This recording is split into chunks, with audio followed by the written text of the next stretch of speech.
After playing just 6 international matches, an Indian male cricketer, according to the BCCI, deserves to earn more than the captains of the Indian women's cricket team, the highest scoring female cricketer in the history of the sport, the highest wicket-taking female cricketer in one-day cricket. Yes, that's how glaring the pay gap in Indian cricket is, where Mithali Raj, Harmanpreet Kaur, Jhulan Goswami, Smriti Mandhana earn even less than half of what an Indian male cricketer in the first season of his international cricket makes. It's the same story every year. The BCCI announces separate contracts for the men's and women's cricketers, and every year I make one of these videos where I question their decision. This year, of course, is no different. I'll just quickly take you through the contracts. So 28 male cricketers have been contracted this year, and their contracts are divided into 4 categories. The highest earning 7 crores, then 5 crores, 3 crores and 1 crore each. Now, only 19 women cricketers have been given central contracts this time round, with the highest earning 50 lakhs, then 30 lakhs and then 10 lakhs for the season. Now, the men's team, they sell more tickets, they bring in more fans to the stadiums, they have more sponsors, so it makes sense for them to earn more money, right? Definitely, you have my vote there. But the women's team, now the women's team have topped their male counterparts on just one parameter. But then, since it is professional sport, that one parameter should count for a lot, considering the women's cricket team have reached the final of the last T20 World Cup and the last 50 over ICC Women's World Cup, a feat that Virat Kohli and his team have not managed in their last 2 outings. Now, just a side note here, the Indian women's cricket team that reached the final of the T20 World Cup last year against Australia, a match that actually broke many viewership records, that Indian team came back home.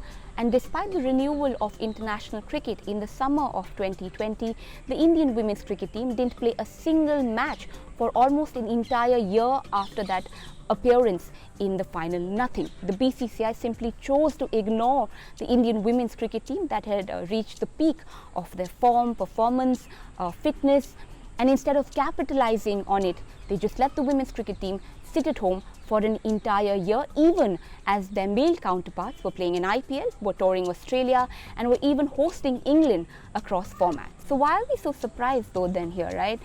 If the Indian Cricket Board can simply choose to ignore the existence of the Indian women's cricket team for an entire year, why are we expecting them to step up when it comes to salaries? Well, a simple answer simply is because they can afford it.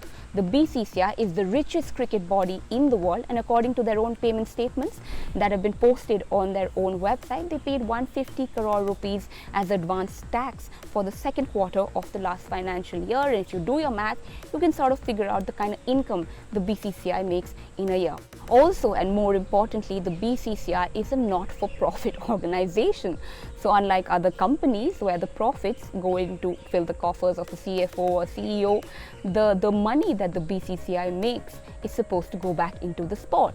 Therefore, domestic cricket should benefit, underage cricket should benefit, women's cricket should benefit. They should be getting a lot of the money that comes in as profits that the board makes.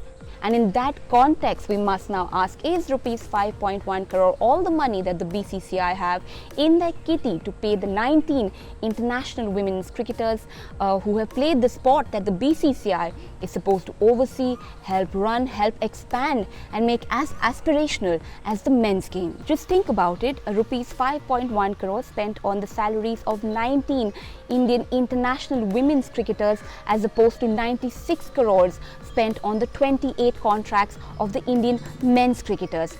Does that seem fair to you? Now, I'm not talking pay parity here, that a Serena Williams can demand as high a prize purse as a Rafael Nadal or a Roger Federer. The statement I'm proud to be able to even make. But, Serena Williams does bring in as many fans to the stadiums. She sells as many tickets and has, gets in as many sponsors. That, unfortunately, is not the case in Indian cricket as of now. But then it's also an unfortunate statement to be able to make when I say that a Mithali Raj, a Harmanpreet Kaur, Jhulan Goswami, some of the greatest players of the sport, not just greatest Indian players of the sport, but some of the legends of the game. In fact, all 19 contracted Indian women cricketers don't take home in a year what one Virat Kohli alone makes. 19 Indian contracted women's cricketers make a total of 5.1 crore. Virat Kohli alone makes 7 crores. Is that fair? And that is the argument here, not parity but respect. Show the Indian women's cricket team the respect that they deserve for playing one of the most loved sports in the country. Show them the respect that comes with being some of the best in the world. Just simply show them some respect.